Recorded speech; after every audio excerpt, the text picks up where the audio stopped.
everybody, it's your girl Voni V, and welcome to Voni V's Boss Talk. If you haven't already, please subscribe to our YouTube channel over at Voni V TV. And for more Boss Talk tips, follow us on Instagram at Voni V's Boss Talk.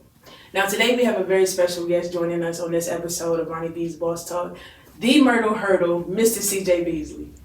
How y'all doing? So tell us a little bit about yourself, where you're from, what you do. Alright, so I'm a military kid, so I was born in Jacksonville, Florida, and then I moved to Japan for 6 years, and then from Japan we moved to Norfolk, Virginia, Okay. and there I graduated high school, and then I ended up coming down here to South Carolina for, to play football at Coastal Carolina. So let's see, obviously I'm a football player, running back.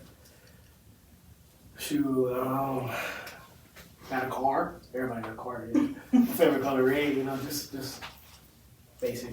Okay. Like everybody else, So how has growing up in a military family, how has that influenced you or inspired you as far as like discipline when it comes to sports and stuff? It taught me a lot of discipline. Obviously, military family, so everything we do in there is pretty much disciplinary. In school, if I got in trouble, obviously, my parents had to discipline me. It helped me also, like, when it comes to talking and meeting new friends, because I moved around a lot. So it was a lot easier for me to meet new people and, just talk, be me, be myself. Okay. At what age did you start playing football?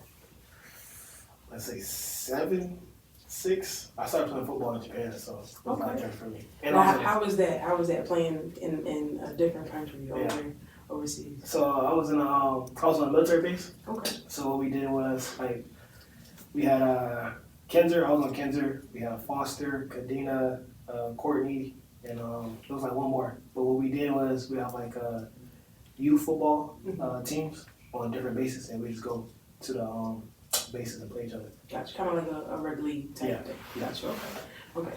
Now, was your position always running back, or did you play other positions as well? Yeah, I played running back all my life until I got to the States, came back to the States. Okay. My 7th grade year, I played running back, I played fullback, and I had on the D-line. Okay. I was like quick and fast. So, obviously I played, a little bit of wildcat quarterback when I was a kid, but pretty much my whole life was running back. Okay, gotcha. Okay. Let's talk about high school. You were pretty good in high school. Yeah, Maury High School, in Virginia, correct? Your junior year, you seen you a lot of carries and yardage. Your junior year, you rushed for 1,778 yards and 19 touchdowns on 147 attempts. That was an average of 12 yards per carry. Yeah. That's really, really good for high school. You know what I'm saying? Yeah. I heard one of your coaches, your high school head coach, he spoke on your, he described you as a player, and basically just saying that you're very explosive, tough, gritty, a dynamic player all around. Where do you get your style of play from? I could say I get my style of play from like my lifestyle. Moved around a lot, showed a lot of leadership qualities. Was always hard, always tough kid. I was a little bullied a little bit. I was in like 1st grade, but then I went from being bullied to being a bully. So okay. Kind of dominating on the field. Yeah. So kind of I transitioned to the football field, and yeah, pretty much. Okay. Also, your junior year of high school, you had 18 receptions for 424 yards, 4 scores to go with 7 returns for 207 yards, averaging 29.6 per return. That's really, really good. You know what I'm saying? You know what I'm saying? That's really, really good, for your junior year, whatever. Your senior year, you led your team. In 2019, your senior year, you led your team to 15-0 record. And you also won the championship. How did that feel as a senior? It was great. It wasn't all me. We had a lot of playmakers on offense and defense. We had Keandre, he goes to Penn State. Dede Peel, he goes to Navy. Tyshawn Granger, he's at Norfolk State. And then EJ, he ended up being a walk-on at LSU. So, we was all all like playmakers. Okay, Also, names, big schools too. yeah, even little Cam, he went to Buffalo, but now he's just looking for a new home. But it was a whole bunch of us, so they kind of helped me out. 4 receivers and a good running back and a good quarterback. It's kind of hard to stop us, so it's how they gonna choose to stop the run or stop the pass game. So they had a lot of factors to play into it, and also our defense. Called them the chain game. Okay. Yeah, it was hard. It was tough. We ain't really give up that many points, and we was kind of on a mission that year because the year before my junior year, we went to the state semis, and then we came out strong. It was 28-28, and then after halftime, they ran up the score like 70-something to 20. So we was like, we gotta get our get back. But the guys that we wanted to get our get back, they ended up losing that year, so we had to take it on somebody else. So we did everything we could. We finally got there. In front of me. Okay. Now, let's talk more about your senior year of high school. Take us back to, was that 2019, if I'm correct? Yeah. 2019? Yeah. Okay. You verbally committed to Virginia Tech. Yeah. Tell us about that a little bit. How did that go? That was it was great. Being that I was finna go to a Power 5. I actually went up to Virginia and I seen like the atmosphere and it was just amazing. Like ACC football is different, so I was very excited at the time. But things kind of happened, and they ended up decommitted. Okay. Yeah, so I felt like it wasn't like everything. There was like more little details that kind of veered me away from. But Coastal showed that they still wanted me. Did like a home visit to my parents in Jacksonville because at the time I was in Virginia, they was in Jacksonville, and showed that they really wanted me. They said it was a need for me, so I decided to come over here, and I felt like it was like one of the best decisions I made. Okay. Yeah. Well, what about the other offers that you had got? Big schools like Pittsburgh, Tennessee. You had a lot of offers. Yeah, it was a good little bit. They all, of course, they stood out because those are some Power 5 schools too. Obviously, ODU because that was like in the city. Yeah, they were all good, but there's something about Virginia Tech that just veered me away from them. And then once I decommitted, those offers obviously got taken up because they thought I was gonna come out. So I decided to go to Coastal. Okay. Now your time at Coastal, how has that been for you? Like, do you feel like it was very impactful? You feel like there was, just explain that to us for us. Coastal, it showed me a lot.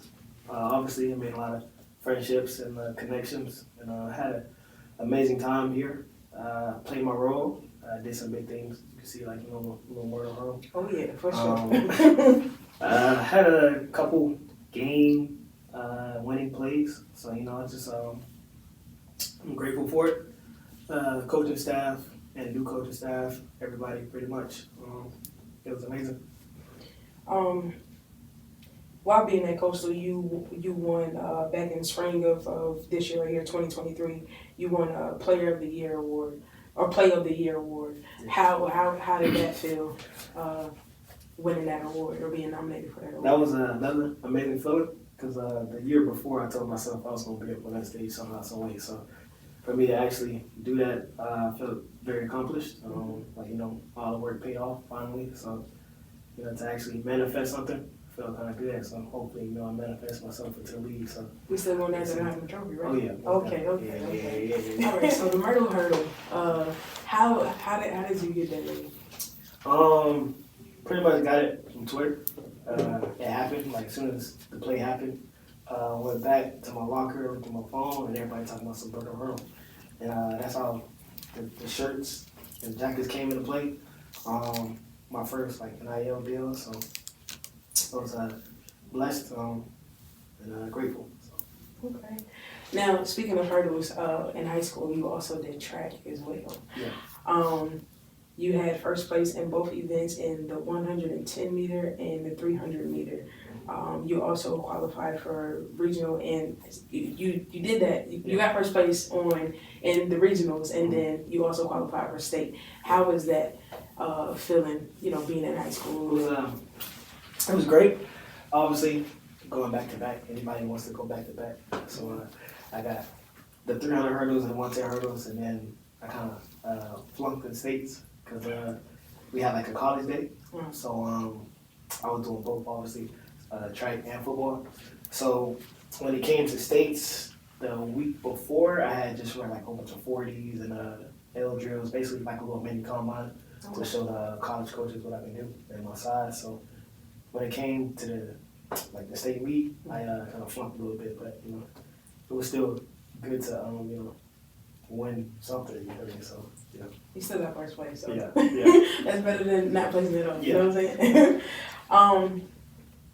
So growing up, what was your favorite thing to do, or was football always something that you wanted to do, or there was something else that you wanted to do or become? Yeah, I was outside a lot. I was a little tough kid, so we played like tackle football. So me and the guys would get together, have football, of course. Me and my little brother, we always be like us on the same team against pretty much anybody else, and just me and him dominating. So little tackle football. But my parents played a lot of sports. I played soccer, basketball, baseball, obviously football. And then I started running track in middle school, so I pretty much did them all. All-star player, yeah. I pretty much did them all. I was good at pretty much everything. Everything. If I put my mind to it, yeah, I can do it. But I was versatile. Yeah. That's good. Having that type of versatility, especially the athleticism, from running track to doing soccer to all the sports you just named just now, like that's really, really good, especially at a young age. And then it also builds that character and competitiveness, and the things that come with it as well as like leadership and stuff like that. Yeah. I'm a big fan. I'm a big fan. Another question that I had for you was, how do you face adversity? I know sometimes being an athlete and a student athlete, there's different adversities that come up. How do you deal with, the different adversities that are thrown at you? Yeah, like the boys in my frat will say, we meet it squarely face to face. Lift your chin, set your shoulder, plant your feet, take a brace. So pretty much anytime adversity hit me, I know I can overcome it. I got the power and the ability to do anything I put my mind to. So if it's hard, if I'm going through it, I stay prayed up, just fight through it and get through it. So it's not really something that really puts me down. Like even if I got like my teammates, I help my teammates, get my teammates up, tell them, we can fight through this. I like to keep everybody together, just whoop his tail. You know what I'm saying? Good leadership, good sportsmanship, I like that. Excuse me. I hate running outside. Well, I was looking at some film from your high school days, and there was one where it was like you said that if you got to go on the outside, you just step on people, and then yeah. That was that's when I was faster. Yeah. Now I don't put on some damn weights. Faster. Yeah. So it was like easier for me to be on the outside and pretty much burn people. Yeah. And now I put on 45 to 50 pounds. Okay. So it's like. Well, I mean, that is high school. You're in college now, so you know what I'm saying. You probably got taller and all that, working out every day. What's your playlist looking like? You know what I'm saying, when you warming up for a game, we get ready for a game. I listen to any and everything. For if the beat jumping and they give me that mode, I'll put on a little pregame playlist. I really got 3 playlists. I got a pregame, so when I wake up, just kind of gets me in the mood. You feel me? Get it right for the game, and then I got a pregame playlist, and that's like, I'm ready to go. I'm gonna go stupid. Okay. And then after the game, I got a post game. It just like calms me down. I'm sitting there chilling, just thinking about what I did, what I can do better, what I'm doing in the future, and how close I am to my goal. So. And you think about that every game, after every game? That's how you want to. It's like a self-evaluation. Gotcha. Yeah, see what I could have did better. How do I look on film? Because I kind of had like suspicions that I would be, sliding. So I had to see if my film was good enough to get picked up by somebody. It did. Yeah. So, I hate that has to be where I'm going, but Yeah. Hey man, congratulations though. You know what I'm saying? You moving on, bigger, better things. You know what I'm saying? You don't want to stunt your growth. You know what I'm saying? Yeah. You just stay in one spot. So Yeah. we're happy. So let's talk about like what's next for you in your career. You've accomplished so many different things. Player of the year, most improved running back, all that goes. So you've done some outstanding numbers. What's next for you as far as your career? Where do you see you? You know, is there any goals or any things that you know you're trying to reach by a certain time or whatever? Just explain a little bit. I say obviously going to the league. When I get there, plan on saving a certain amount to put to the side. So hopefully, you know, I can start my business. What kind of business do you want me asking? Shoot, probably a clothing line. You know, I have two types. Okay. One would be like designer. Okay. It'd be Christopher Alexander. Okay. Because I like that. you know, Alexander McQueen and stuff. You feel me? Okay. Then my sportswear would be like Beasley. You know, my last name is Beasley, but it's a beast because I'm a beast on the field. Okay. I like that. I like And that. then I want to do some labor work. So like cars, electricity, like anything pretty much I can fix. So I have to worry about like calling people to come in and do stuff for me. I can do it myself. Obviously, I be seeing a lot of videos on TikTok, people be building stuff in your house. Well, I cannot do this, so you feel me? I I feel you. feel like I can do all that. So that's pretty much what's next. And I hopefully get well, not hopefully, I will have a wife and kids, and then I'll be cool. Okay. Yeah. That's what's up, man. That's what's up. I'm totally with you with the clothing brand and stuff like that. I got my own that I'm working on as well. Okay, So you know what I'm saying? We got to find out on that. But Yeah. if you had the opportunity to pick whichever team you play for in the NFL, which team would you go to? Like right now today. I mean, if any team pick me up, you know, I'd be grateful. But Yeah. you know, I'm a Jaguars fan. Okay. Jacksonville, Florida, so you know, Okay. Yeah. love Home team. Jaguars. Yeah. So you know, I wouldn't be mad if they picked me up. You know, but any team that really picked me up, I'd be blessed to go to. So it's really no. Okay. Was there ever growing up? Was there ever a favorite player of yours that you admired watching, or you know would love to meet one day? Yeah. Dalvin Cook. Okay. Yeah. I watched him when I was growing up at Florida State. Okay. That's what made me a Florida State fan. I loved everything that he did, the way his style of run. Mhm. Right now we're in the same weight, so you know I feel like if he could do it, I could do it. I always looked up to him. He's done a lot of big things. I feel like I've done a lot of big things, so you know, I wouldn't say I'm following in his footsteps, but you know, it's just somebody that really inspired me. So, Okay. so he's another reason I work for too. Okay. He's one of those reasons. So You said the number 4 and 2? no, 4. 4, okay. Number 4, yeah. Oh, okay, I Yeah, got four, it. yeah. Gotcha. Now, you were number 7 at one point. Yeah. And then 27, and now you're number 4. Yeah. Okay. And we're keeping number 4 moving Yeah, forward? I'm Okay. staying with 4. Okay. 4 is the number. I wore 7 in high school because I wanted number 4, but it was retired because Cam Chancellor. Okay. So I wore 7 because it was my dad's number when he was playing football. So Shout out to Pops. yeah, so I embraced the number, wore it proud, and like I did some big things in that number too. So you know, that was it was a good experience, great little moment. Is there any other athletes in the family, or just you and your dad? Well, my mom, she cheerleaded. Okay. I think she ran track.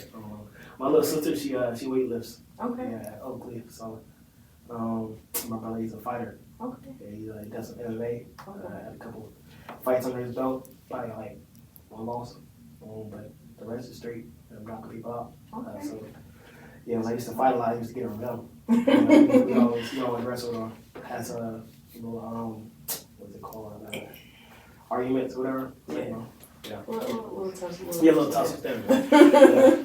How do you make sure that your success is something that lasts? How do you keep that up? It's pretty much through the kids. Obviously, you gotta give back to the community. Our team, we do like a white setup. We basically give back to the kids that can't afford stuff. So we go out, go to Walmart, Toys R Us. Well, I lied, not Toys R Us. But like a little place to get toys and stuff. So to give to the kids so they can have something for Christmas. Because not everybody is blessed to have the money to go out and have stuff on the Christmas tree. Also through my frat, I'm part of a fraternity, I'm like side five. It's a lot that we do. We do like highway cleanup, just little things to the community, get people to know us, see our faces. So that helps out a lot too. And just me being an athlete has its advantages, and just shows everybody who I am. I also did like my internship with the Charlotte Athletic Foundation. It's basically helping us get donors and stuff for the teams, and I got to meet a lot of people. Hopefully, I left an impact on them. So they forever know who I am. Shoot, I have kids, know who they are too. And yeah, so. How does it feel to see all the little kids after the game want you? Hey, can I get an autograph? It's a great feeling because there be times where like I feel like I had a bad game or I feel like I could have did better, but they'll come like, you're still my favorite player, can you sign this and that, It's a little heartwarming moment, but they inspire me too, literally, to keep doing what I'm doing, being the best person that I can be and the best player I can be. So have somebody they can look up to. And that's what it's all about, making an impact in not only your community, but others as well, and, just influencing the right influence, because, it's a lot of negative influence out here. Yeah. So I think that's really, really good, the fact that you do a lot of community outreach and, just giving back to the community, because we need more of that. Yeah. And just giving them like a big brother, somebody that they can look up to. Not just, kids that want to play football, but kids of all ages, boys and girls, Yeah. So I think that's really, really good. Thank you. Thank you for your time, Mr. Beasley. Appreciate it. All right. Again, thank you for coming out. Thank you for being a part of this interview. I greatly appreciate it. And we hope to hear more from you and more success stories, making it to the league, getting the Heisman Trophy like you talked about. Yeah. That was back in, 2019 you said that? Yeah, I did. So we in 2023, we almost there. I got one more year. One more year to play. And, I wish you all the best, man. A ton of love and appreciation for you. And again, thank you for doing this interview. Thank you. Appreciate it. Thank y'all. Stay tuned. Thanks for watching. For more content, you can follow us on YouTube. Keep on. You can follow us. You can follow us on YouTube. Hold on, we got all right. It's good. Just keep going. All right. Again, thanks for watching. Thanks for tuning in to this episode of Voni B's Boss Talk. Thank you again to Mr. Cj Beasley for coming in and doing this interview with us today. You can follow him on Instagram at C.J Beasley. Okay. On Twitter at C.JBeasley7X. Okay. So y'all make sure y'all follow him. Show a ton of love for more content. Again, follow us on YouTube at Voni V TV and on Instagram at Voni V's Boss Talk. Thanks for watching.